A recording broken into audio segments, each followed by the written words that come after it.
altine fukki fan ak ñeent ci rakki gàmmaatum ji nekk ñeenti téeméer ak ñeent fukk ak ñaar sa gàddaay ga mbokk yi dalee nag jàmm ci xibaar yi marax gi ñu li ci gën a fas ñu doore ko ak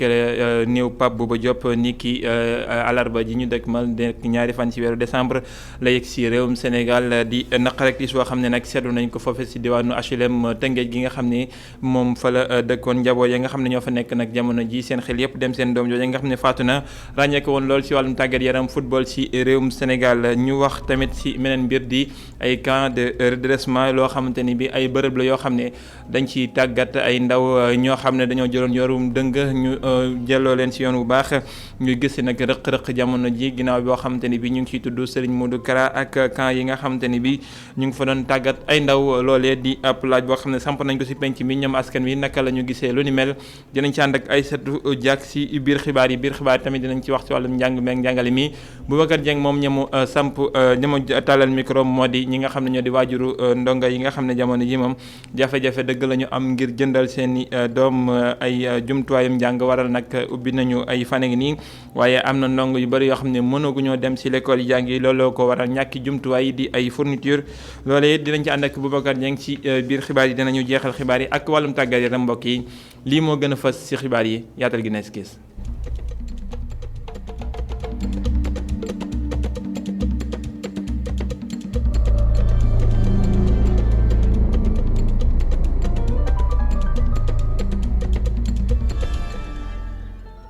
ñuy xaar li nga xam te ne bi moo di néew Pape Bouba Diop ci réewum Sénégal ñaari fan ci weeru décembre waaye jamono ji moom naqar ak tiis dëgg la ñu mën a seetlu ci mbooleem ñi nga xam ne ñoo di waa réewum Sénégal ak àdduna warngal këpp ci wàllum tàggat yaram ndax ñu ngay woy di ko delloo njukkal moom Pape Bouba Diop mi nga xam ne ràññeek woon na lool ci wàllum football tàggat yaram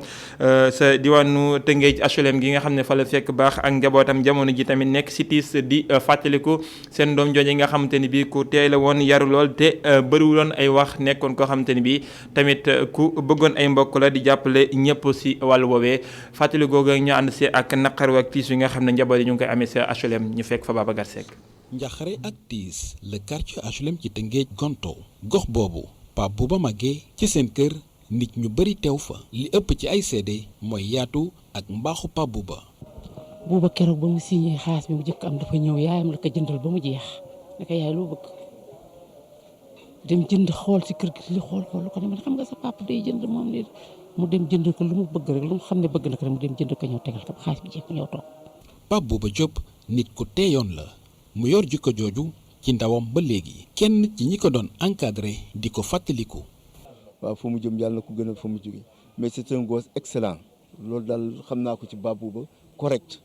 waaw correct te puis la jàngee football ma yore woon leen encadré nekk président de fan. Bon vraiment si loolu kii nekkoon na un grand footballeur waaw frère am tim aussi ku mënoon football la ñoom lu ma leen xam seen te encadré woon leen bon chaque jour nag chaque fois bu jógee Europe ñëw dina ñëw sama kër dëgg yàlla c'est un gosse excellent ba. Pape Bouba Diop amul woon xàjj ak seen ci defal ñi dëkk ci gox ba. nit bu baax lañ ñàkk waaw nitu yàlla dëgg quoi parce que nit boo xam ne amuloon na njariñ askanam. xale la boo xam ne bi mu juddoo kenn mësu ko àtte fii il a toujours été sérieux discipliné jox ñëpp cër am teraanga aussi kër bu ne mu dugal fa dara kër yëpp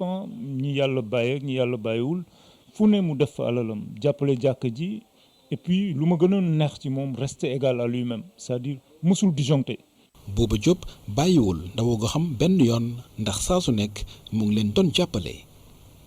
waaw donc début yëpp ñu ngi ko defee ci terrain bi. daaw ñoom ay problème mu équipement wala affaire dema noonu sax Bouba Diop moo taxoon waaw ñun mosuñu woon xam jëndal jour daal. dëddug Pape Bouba Diop niroog lool ni mu doon dundee nekkoon nit koo xam ni kenn daawu ko dégg ci yenn yi te li ëpp ci seede yi di mbaaxam ak yaatoom. néew Pape Bouba Diop ñoo koy xaar àllarba ci réewum Sénégal ngir delloo ko njukkal yu mujj ba jébbal ko suñu borom ci réewum Sénégal ñu wax ci leneen nekkul loo xam ne lu yees la waaye jamono ji daa mel ni nekk na ba waxtaanukaay ci penc mi di ay ndaw yoo xam ne dañ leen yóbbu ci bërëb di leen fa tàggate nasaraan di ko tubbee camp de redressement ay coow nag am ci ginnaaw boo xamante ni bii ñu ngi ciy tudd ki nga xam ne moo di Serigne Modou Kara ne ay ndaw yoo xam ne dañ leen a teewoon ci ay centre yoo xamante ni bii ay taalibeem ñoo fa nekkoon ñu leen say bundu xataal Sénégal lan mooy taxawaay yooyu les centres nga xam ne am na ñu jàppale ñu bëri ñoo xamante ni bi doon nañ jël yoon wu dëng ñu delloo si waat leen si yoon wu baax waaye tamit dafa mel ni ay rëq-rëq du sew ñàkk waral nag ñu samp laaj bi si penc mi ñoom gis-gis biñ ci am ñu ànd seeg Aïssatou Diack ak Bara Sow. sëñ bi nag moom daanaka mu ngi suivre li nga xamante ne mooy actualité bi ba tax na mu ngi wax ci li nga xamante ne mooy camp de redressement bi dëgg la yar sa doom baax na waaye terewul ñu koy bàyyi xel fu ñu toll. xale yoo xam ni parents yi bu ñu leen mënul éduquer teel a gis ci ñoom ay défauts yoo xam ni mënatuñu leen yor wala bëgguñu mu weesu foofu dañ leen yóbbu ci lu mel na ay école kaw meeg yooyu pour ñuy yaral leen wala redresser leen ba donc foo koy dugal rek na la xaw leer wala nga wóolu nit koo xam kii daf la naan fii boo ko fa dugalee nii nangam. mu yokk di ñu xamal ne yooyu la bërëb ñu yóbbu xale yi ngir yar leen mën naa dem sax ba gën leen a yàq. dañ leen yóbbu ci lu mel na ay école kaw meeg yooyu pour ñuy yaral leen wala redresser leen teel a xam ràññe li nga xam ne lii yaa ngi koy gis sa doom ca bëgguloo mu continuer ci loolu wala affaire yooyu màggee fa ci moom ba nga xam ni ëllëg maanaam daal dana doon bu doonul déchet aussi dana doon loo xam ne lii gënul société bi daañu ko joxoñ daañu ko fustiger son comportement mën na ko yóbbu sax xëy na ba kaso wala leneen maanaam par exemple nit commencé teel a tux yamba et cetera wala nekk ci di sàcc ak yooyu def ay larcin. waajur yi nag dañoo war a jël seen doom yi yaral leen ko seen bopp ba tax na sëñ bi moom gis na ne jël sa doom yóbbu ko ci bërëb ya ñuy yaree daanaka loolu bëgg lu yomb weesu ko. mais da ngay gis ay parents yoo xamante ni parfois dañuy irresponsable noonu laa ko mën a jàppee quoi parce que comment ça fait nga jur sa doom jur ko fi nga ko war a juree nga yar ko ba xar wi war la bëgg a të nga ne non sama doom dama koy yóbbu parce que dafa të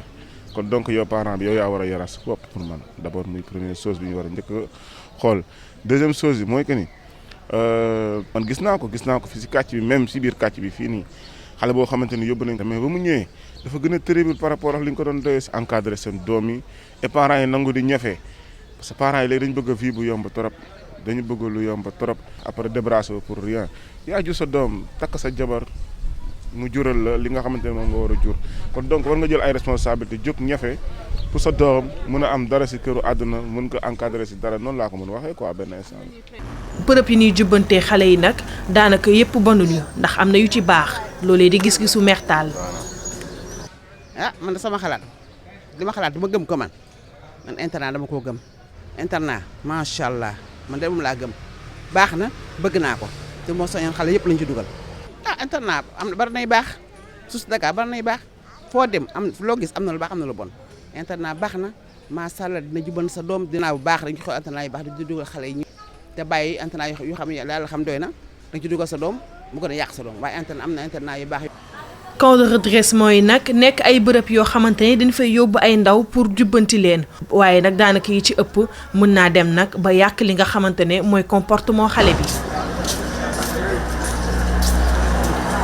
Aïssatou Diack jaajëf bu fekkee ne mën nañu wax lenn loo xam ne mooy mën a firndeel ni am nañu démocratie wala bon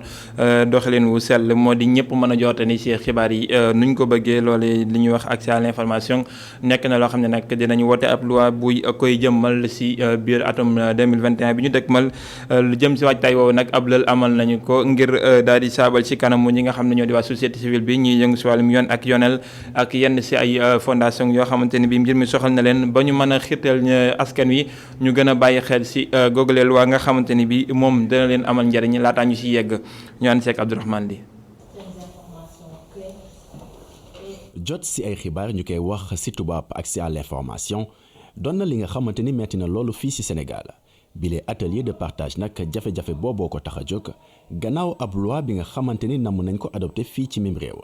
muy loi buy may réewum Sénégal mu méngoo doxalin ak li nekk ci ndeyu charte réewam ak it yeneeni convention yu mu xaatim ci Afrique ak feneen wante nag njëriñu boobule loi mi ngi nekk surtout ci lu muy may askan wi suñu mën a jot ci xibaar yu ñu soxla jëm ci ni réew mi di doxee. bu ñu defee loi à l'accès sur l'information bi boo nekkee citoyen mën nga wut information dañ ko définir cadre information yu ñu war a jot ak yoo xam ne mënuñu ko jot mais en plus bu ñu la joxul information au temps donné au bon moment am nga possibilité def recours. bu ñu ko jotul agent boo xam ne bind nga demande nangu la jox information dafa am daan bu ñu koy teg. muy loi bu ñëpp war a comprendre te warul am kon xaaj ak seen loolee waral doxalin gi nga xamante ni dañu ko amal boole si ñëpp ngir yombal jëfandikoo bi. ñu comprendre déjà loi bi ban lan mooy njëriñam nan lañ koy jëfee lan moo tax ñu yëkkati ko pour ñu mun ko utiliser ce qui veut dire que même tey bu ñu adopté woon loi bi ñun liggéey aussi waa bi ñuy def ak direction bonne gouvernance dañ koy continuer parce que foog ñu disséminer loi bi expliquer administration ñu gën a comprendre nañ ko yaatal tas ko nit ñi comprendre ko ñu encadrer yenn organisation yi par exemple sur des questions précises ñu won leen journalistes yi nan ngay mën a amee accès des lois yi information yi comme ça ñu xam ne lii lu nga xam ne dañ koy dund daal. liggéey ngir bile loi ñu adopté ko ci atum 2021 loolee mooy bëgg-bëggu comité de pilotage bi muy adoption buy may Sénégal mu def lu mu diggee jëm ci doxalinu nguur bu leer loolee di accès à l'information nekkit lu am solo ci lu jëm ci dëgëral démocratie ci mim réew wante itam gën a fësal lii di bonne gouvernance Abdourahmane Ly am na lu toll ci fanweeri ndaw ñoo xam ne ñoo bëggoon a wutee li biti réew jaar ci gal gi ñu ngero daal di dëppaat ñi nga xam ne ñoo di waa DER di kuréel gi nga xam ne ñoo joxem xëy mu gën a gaaw di lëkkaloo ko waa SIRN ñi nga xam te ni bi ñoo yor mboolem jumtuwaay yoo xam ne moom la ñuy jëfandikoo ci wàllum ndox mi feccanti ko ñoom ñooñee tamit jàppal nañu yooyu li ndaw di fanweeri ndaw ñoo xam ne jàppal nañu leen toll ci téeméer ak juróom benn fukki million ak juróomi gaal yi looco yoo xam ne dinañu tax ñu mën a nappi niñ ko bëggee waa SIRN sax directeur général ba mu ngay xam ne réewum Sénégal dinañu jox nappkat yu toll ci ñetti junni gaal yi looco ngir mën leen a jàppale ci wàllum napp gi sa Mbuur la xewe woon ñu ànd seeg Mountaga Kane. fanweeri nappkat yi bokkoon ci ñi demoon mbëkk bi ñëwaat DER financé na leen li toll ci téeméer ak juróom benn fukki million jox na leen tamit juróomi gaal Pape Amadou Sarr mooy délégué général bu DER. waaw tey dañ fi ñëwoon pour remettre financement wu 160 millions de francs CFA ak ay pirogue en fibre de verre ak ay gilet ak ay GPS yi nga xamante ne ñun ak SIRN ñoo lëkkaloo pour jox ko nappkat yi nga xamante ne dañu doon dem ci immigration clandestine ci bateau yi ñu ñëwaat ñuy wax maanaam rescapé objectif bi mooy li ñu président Macky Sall sant mooy ñu jox ndaw ñooñu xëy ñu jox leen espoir pour laaj leen ñu bañ a jël bateau yi ñu toog fii réew mi fii tekki fii 160 millions de francs CFA pour environ 30 personnes tey bénéficier nañu ci financement bi ñeneen ñu ngi koy étudier et bu soobee nañ ko continuer. kii di directeur général du SIRN muy société des infrastructures de réparation navale di Saliou Samb teg ci nekk président conseil départemental wax na ne nguur gi li mu subventionné gaal yi mënu ko weesu. projet national bi nga xam ne son excellence le président Macky Sall da ko def sur place mooy changer gaal yi gaalu bant yi def gaalu fibre de verre mu mun a nekk lancement bi am na financement boo xam ne def nañ ko boo xam ne gaal yi passé nañ de 8 millions ba 6 millions donc nag foofu lañ mën a yem parce que gaal yoo xam ne 30 ans la ñuy def di wàññeeku ci lépp ngëneel rek moo ci am. moom Saliou Samb wax na ne nguur gi fas na yéene at bu nekk mu joxe lu toll ci ñetti junni gaal su ko defee yeeg fukki at lim bi dina toll ci fanweeri junni gaal. Mountaga Kane Mbour i rajo. Mountaga Kane ñu jaajëfal ko ñu wax nan la ñu mën a def nag ba jàppale ndaw ñooñee sax ñu toog ci réewum Sénégal nekkoon fur sab waxtaan bi nga xam ne ñu ko doon joyal sa i rajo si matinal bi Fallou Ba mi nga xam ne jàngalekat la di gëstukat si ESEA mi nga xam ne moo fi tuddoon ENEA li mu jàpp moo di faaw nag ndaw ñi ñu xemmem loo leen li nga xam ne moo di réewum Sénégal te lépp loo xam ne am na fi si wàllum liggéey ñu xam na nañu def ba jotandi si ñu teew lay kàddoom moom Fallou Ba si micro Sofia Ba. war nañ taxaw seetlu pour xam nan lañ fexe ba mën a indiwaat xale yi wax leen wax boo xamante ne dina leen indiwaat yaakaar seen bopp yaakaar seen réew ak yaakaar seen jiit waaye wax boobu nag du nekk waxu kasaw rek parce que lekketu kese naxul béy il faut mu nekk wax boo xamante ni dafay dëppoo ak ay exemple wane ni am na ay xale yu fi juddoo liggéey fi màggee fi tekki fi ba pare wan leen aussi ne leen mais am na yoon yoo xamante ni suñ fa jaaree mën nañu tekki fii ci réew mi wan leen aussi ne bitim réew bi ñuy xëccu du lépp moo fa fasaa am na loo xamante ni soo fa demee ba gis nit ñi di dundee xam ni am na lu bëri loo xamante toog ci réew mi moo ko gën. ma gis ni nag fi ñu toll nii su fekkente ni tey jii xale yi toll nañ foofu nga xamante ni yaakaar dafa yàkkeeku mën nañ ci duut baaraam nguur gi déjà parce que nguur gi tëggul loo xamante ni tegul xale yi ci loo xamante ni mën nañ ko gis am yaakaar ci seen biir tëgguñu ay projet tëgguñu ay yoon yoo xamante ni suñ ko leer na ba nga xamante ni xale yi suñ fa jaaree dinañ mën a tekki loolu nag day indi xale bi amatul gëm-gëm ci dëkk bi amatul gëm-gëm ci lu ñu koy wax waaye aussi mën nañ ci duut baaraam mais wayjur yi parce que ñun suñu askan suñu dëkk dañuy wax ni soo juddoo rek ñun la xale bi dafa juddu pour mën a wallu wala ñëw dimbali ay wayjuram donc loolu nag dañ koy teg bu teel ay pression mooy ni pour moom dundam am sens dafa war a kut tekki ñëw jël relève par kenn ko àddu si mbir moomu di Tamba Danfakha mi nga xamante ne bi day tàggat ay ndaw ngir ñu gën a mën a gëm seen bopp ba yëg li nga xam ne moo nekk si ñoom ba mën koo jëmmal joxeñ baaraamu duma nee na nguur gi dafa mel ni lu jik njaak ñooy njaak ndaxte ñoo ñàkk a jox liggéey ndaw ñi waaye tamit ndaw ñi kenn du ñoom ndax war nañoo joyal seen i xalaat bijji ko ba man seen nal loo xamante ni bi bu xelalalee dina amal njariñ seen liggéey Tamba Danfakha ñu teew lay kàddoom ba léegi si micro Sofia Ba. jeunes yi dañu war a xam ne ñoom ñooy tabax réew mi ñoom ñooy defar gouvernement nguur gi ñoom ñooy defar société bi ñoom ñooy defar askan bi pas en termes de responsabilité individuelle comme ni ko professeur waxee sànq c'est pas en termes de sama yaay sama baay déedéet sa réew noo war a def pour réew mi mu mun a yëkkati boppam mu mun a émerger wu te loolu mënuñu ko def parce que il faut que ñu jàngal xale yi que tey en tant que doom nit ku ñuul en tant que africain dañu war a fàtte tuuti suñu bopp am nañu mission boo xam ne dañu ko war a def parce que mun nga am alal mun nga am xam-xam boo demee ci dëkku nasaraan yi dañ lay xoolee nit ku ñuul rek duñu la may benn cër donc jot na peut-être que ñun tam ñu fippu pour mën a soppaliku loolu donc il faut que ñu wax loolu mais kan moo leen ko war a wax du ci famille yi kër yi déedéet du ci mag yi déedéet du ci nguur gi du ci sax jàngalekat yi parce que ku nekk yaa ngi xalaat xaalis jàngalekat boo xam ne mu ngi jàngale au lieu mu xelam nekk ci xale yi mu ngi xalaat du génnee naka lay def xarmat nguur gi nga xam ne ñoom ñoo war a def dara ku ci nekk yaa ngi xalaat looy dugal sa poche doo xalaat xale yi donc amatul relation d'information donc ñun mag yi ñun ñoo war a xam lan la ñu war a jox lu ñu war a sas xale yi pour ñu mën a toog fii pour ñu am fit di toog fii parce que ñoom xale yi ñàkkuñu pexe parce que li ñu def ni pexe la mun nañ leen wax lu ñu neex mais ay pexe la donc pexe yooyu ñu def pour dem di teg seen di risquer seen life seen dund loolu mun nañu war a def pour ñu mën a toog fii def ko.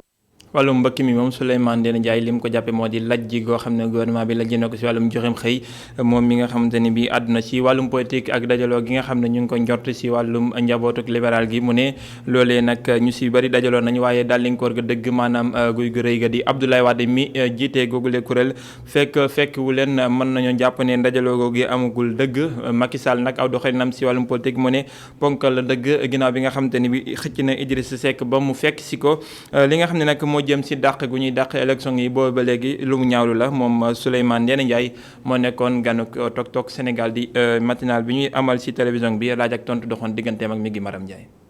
Idrissa Seck Oumar Sarr Babacar Gaye Modou Diagne Fada Aminata Tall liste bi gudd na lool ñoom ñëpp nekkoon ci parti démocratique sénégalais tey jii nekk ci wetu njiitu réew mi Macky Sall waaye nag Souleymane Ndéné Ndiaye nee na bi yaboo rek ñu def ndànk ndaxte mënuñoo wax dajaloo njabootu PDS te kii di Abdoulaye Wade nekkul ci biir. On ne peut pas parler de retrouvailles de la famille libérale parce que ba léegi gisuma benn daje boo xam ne président Macky Sall sous l'égide du président Macky Sall dajale na. ñi nga xam ne ñoo bokkoon ak moom PDS en tout cas il est dans son jeu mu ngi def jeu moom président Macky Sall je ne suis pas dans sa tête pour xam lan la nar ak fan la jëm waxuma ko laajuma ko président Abdoulaye Wade moo junjoon retrouvailles de la famille libérale est-ce que ñoom ñaar ñu ngi ci waxtaan wala est-ce que ñoom ñaar waxtaan ñu ci lu xawma ci dara. Wade ndax moom dana ñëw ngir rek njaboot gi dajaloo waat Mahmoud Saleh nee na ay waxtaan ña ngay am waaye nag yooyu la waxtaan moom Souleymane Ndéné Ndiaye nee na kenn waxu ko ci dara la ko ñor kay mooy élection locale yi mu doon loo xam ni ña ngi koy dàq di ko dàqaat mu jàpp ni du dëgg du yoon. du slogan bu ñuy wax nii rek état dafa war a méngale ay mbiram ci droit état dafa war a tënku ci droit état dafa war a assurer exécution aux règles de droit. kon nag bu élaborer un calendrier républicain état daf ko war a respecter ay calcul politicien ak ay stratagème warul a tax ñu di ko repousser à l'infini ba kenn xamatul kañ la élection di woon mën a am leneen loo xam ni actualité la moom moo jëm ci ndaw ñuy dee ci géej gi moom mi fi nekkoon jëwriñ bu njëkk jàpp ni gouvernement wu Macky Sall bi dañoo lajj lu jëm ci wàllum xëy. gis nga ci am ànd naa ci politique de l'emploi wu nguur gi dafa lajj complètement ndax tëral nañ ay kuréel yoo xam ne ba léegi gisuma résultat yi et pourtant kuréel yooyu ñu tëral kuréel yu mënoon a absorber masse de jeunes yi nga xam ne jaaxle bëgg a tekki moo leen tax ñu dem ba risquer seen vie di jaar ci désert bi wala ñu jël ay bateau pour dem tekki ji feneen ndax mun ñoo tekki seen réew. Prodac je ne cesse de le répéter. Prodac mënoon nañu dans chaque commune du Sénégal ñu installer fa benn antenne Prodac. def fa les moyens qu'il fallait jox ña ko yor jumtukaay yi soxla. laata nag ñuy gis yoonu liggéey ngir ndaw ñooñu le ñu bari ci ñoom ña ngay ñàkk seen bakkan ci biir géej gi te ba tey ji kenn xamul lim bi ana nan la tollu. ñu ngi madame Ndiaye ñu des ak moom Souleymane Ndéné Ndiaye mi PCA bu Air Sénégalais sa dellusiwaat na ci kër gi nga xamante ni bi mu ngi jàpp ne nag jamono ji ci jafe-jafe dëgg la nekk waaye du moom dong daa mel ni kër ko roplaan yi nekk ci Afrique gi yëpp daanaka ñoo dund lu ni mel mbasum coronavirus moo ko waral mu ne sax réewum Sénégal tane na ndax gouvernement bi jàppal ne leen bu baax a baax ci wàllum koppar ngir ñu mën a suqalikuwaat ay kàddoom ba léegi ñu teewlu ko ci micro mi gi madame Ndiaye. La compagnie se porte très mal parce que xam ngeen ne Covid bi bokk na ci ñi mu impacté hôtel yi ak compagnie aérienne yi en dehors de Air Sénégal SA bu ngeen xoolee Afrique daanaka compagnie yëpp daanu nañu ñun ñoo ci nekk di sox parce que gouvernement bi moo ñu pikiir gouvernement bi moo indi xaalis alal du xaw a takku ci compagnie bi pour soutenir ko alors mais su ma waxee dëgg chiffre d'affaires bañ daan am amatuñ ko. taux de remplissage bañ doon am amatuñ ko destination yi nga xam ne envisagé woon nañ ko parce que amoon nañ ay projets yu am solo avant Covid bi di ñëw mais bi Covid bi yegsee dafa nërmel lépp. ba kañ ngeen mën a tenir. alors non on va continuer à tenir léegi nii conseil d'administration laa jëm on va continuer à tenir on ne duñu will never give up comme ni tubaab bi di wax duñu abandonner duñu daw. dañuy continuer ci yoon wi nga xam ne ñu ngi ko tracé ci projet yi nga xam ne continuer nañ di ko am ligne yi nga xam ne ñu ngi koy élaborer incha allahu rabi compagnie bi dina continuer di dem France envisager nañ di dem Europe envisager nañ dem Amérique ñu ngi dem Afrique donc dinañ continuer programme boobu xëy na plus lentement que ni ñu ko préparé woon bu njëkk ba. ñi mënatut a wéyal moom di yenn ci njaboot yoo xamante ne bi jamono ji seen i tuutànk war naa dellu ci l'école yi ndaxte ubbi nañu bu yàgg waaye ay jumtuwaayum njàng di fourniture scolaire la ñu mënta am seen i loxo jotul seen ginnaaw wala bon seer ga nga mu seer tax na mu métti loolu war a bind seen i doom ñu jànge waaye tamit war leen a jëndal ay jumtuwaay yu ñu jàngee loolee nag mooy li nga xam ne moo leen xoj dëgg ñu ànd ak ñi nga xamante ne bi ñooy dund lu ni mel ak Boubacar Dieng ak Seydina Mbaye daje nañu ak ñoom. soxna si sëtam bu góor tey ci suba dañu ko dàqee école bi muy jàngee ndaxte ay fourniture am matuñu xale bi nag classe CM1 lay def li ko manqué le nag yenn livre rekk la. tout est cher moom livre yi bari nañu cher nañu surtout dans les privés catholiques seen livre yi bari na énormément de livres la ñuy laaj xale yi livre yi bari nañu te livre yi cher nañu aussi vraiment cher nañu kay yi cher na tout est cher sama sët moo ko dund nii te papam demoon na à l'école ba réglé woon problème bi mais yaayam dafay demaat ni école parce que xamul niveau bi fan la man personnellement xaw ma niveau bi si ban côté la situé wu mais daal li ma la mën a wax mooy na bagage yi cher na en cette période de Covid. si mbedd bi itam Aïssatou Koné fi la dëkk moom itam lu ni mel la jànkonteel ndaxte doomam nag saa su jàngee rek su ñëwee da koy clamé mbirum fourniture. fourniture de moom metti na trop. ba pare fay 3 mois dem école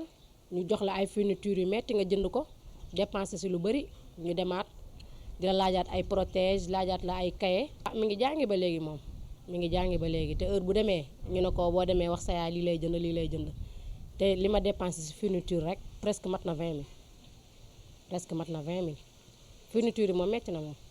ci noonu lañu doxantu ba marché Tilène jaaykat bi nag client ñi dañuy ñëw benn ci moom. Babacar Ka. waaw waajur ñu ngi jënd si ndànk rek waaw ñu ngi jënd si waaw dinañ jënd man sans départ rek waxaale rek nga juboo si prix bi sans départ rek am na yuy jar 3000 am na yuy jar 2500 am na yuy jar 4000 5000 waaw ainsi de suite. tout tànk yi delluwaat l'école fukki fan ak ñaar ci weeru novembre bi ñu nekk wante nag ba léegi am na ñoo xam ne mënaguñ koo def ndaxte seeni fourniture matuñu lee tax nag waajur yi ñu dajeel di sàkku ci jaaykat yi ñu fexe daal nu ñu wàññee fourniture yi ngir mu gën a yomb ci ñoom élèves yépp mën a dellu ci l'école yi.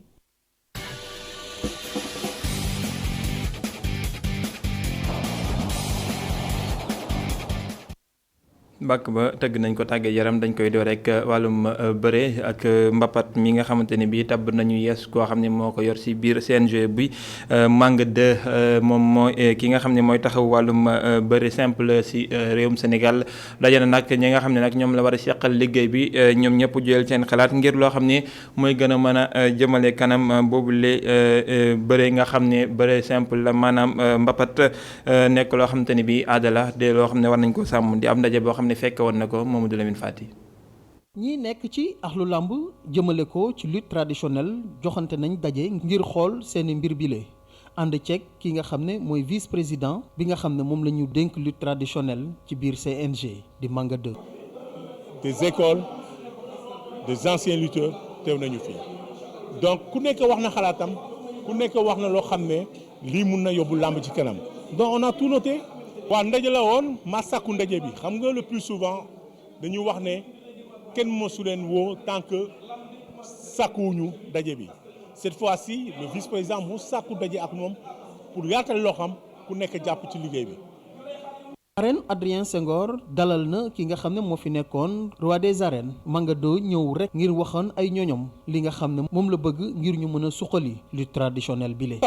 ça serait sur d'autres facteurs ça c'est déjà en ngir suqali lamb ji laaj na ñi nga xam ne ñooy promoteurs yi nga xam ne ñooy taxawal lamb bi nga xam ne am na dóorante ñu dem ci biir dëkk-dëkkaan yi ngir mën a suqali ñoom tamit foofu li nga xam ne mooy lamb ji ñoom yenn saa yi dañuy génnee lu ëpp téeméeri millions wala ñaar téeméeri millions yi nga xam ne dañ koy def. loolu nañ ko yóbbu ci biir région yi ngir jàppale ndaw yi ci loolu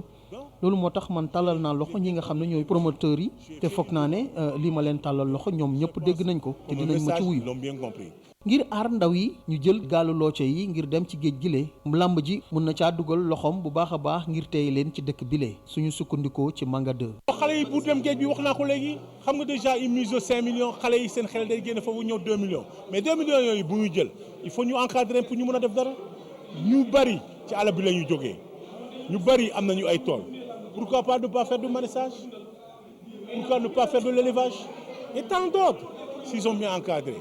nga jël fii 1 million ëllëg nga jël 500000 ëllëg nga jël 300000 c'est déjà quelque chose. fexe ba jëmale kanam lutte traditionnelle bi ci Dakar ak ci yeneen gox-goxaan yu nekk ci biir réew mi lay loolu mooy bëgg-bëgg vice-président bi nekk ci CNG ñu fal ko bu bees di Manga 2 moom mi nga xam ne moom la ñu dénk mbirum lutte traditionnelle bi lay lu mu bëgg rek mooy daje yu nu mel mu mun koo def saay su ne lépp rek ngir mën a suqali bu baax a baax lii nga xam ne mooy lutte traditionnelle bi lay. moom di Lamine Fati dañuy jeexal ak beneen tàggat yaram di football ak doomi Sénégal yi nga xam ne ñu ngay biti réew fi nga xamante ne bii moo di Turquie moom si weekend bi Demba Ba ak Papis Demba Cissé ba si Babacar Xuma ñoom ñëpp ku nekk dugal na ay but Angleterre Edouard Mendy wéy di nekk bañkat bu baax a baax si kangu Chelsea yi deuxième division Ismaïla Sarr ak Mahamadou Nabi Sarr ñoom tamit tax nañu seen équipe gagné ñoom ñëpp nag gagné nañu fa si diwaanu France nag dafa mel ni Pape Ibnou Ba rek moo fa ràññeeku war nga lu gaynde yi si ayu bés yi ñu ànd si ak Cheikh Diop. réewum France lañuy tàmbalee jarol yi nga xam ne moo ñeel gaynde Sénégal ci ayu bés bii ba ñu yóbbu Youssouf Sabaly ci flanc gauche bi Bordeaux moo dem fekki Paris Saint-Germain waaye dañu témboo ku nekk dugal sa morom ñaari bit Idrissa Gana Gueye jongantewul ba tey Boulaye Dia ak Reims ñoom Lyon moo leen daan yu yaatu 3-0. Mouhamadou Lamine Gueye ak Opanguet bokkoon nañ ci jongante bi ba ñuy tàmbali waaye Metz daan nërmeelu seen diggante ak Brest 2-0 waaye liñ ci gën a jàpp bokk na ci joueur Sénégal bii di Pape Matar Sarr di gone goo xam ne mi ngi bàyyi ko fii jongante na jonganteem bu njëkk ci championnat boobee. ci deuxième division bi Toulouse moo daan Niort 2-1 waaye Pape Ibnou Ba moo dugal benn but bu Niort Sochaux ak Christian Diédhiou ak Joseph Lopy mi nga xamante ne bokkoon nañ ci jongante bi ñoo daanu yaatu Le Havre 4-0.